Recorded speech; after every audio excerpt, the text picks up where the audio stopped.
You ask Tiger to solve. This deals with linear equations with one unknown. The final result is x equals 6. Let's solve it step by step.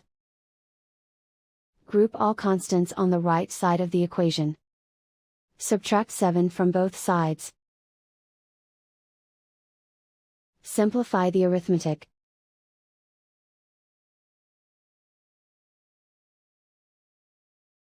Isolate the x. Divide both sides by 3. Simplify the fraction. Find the greatest common factor of the numerator and denominator. Factor out and cancel the greatest common factor.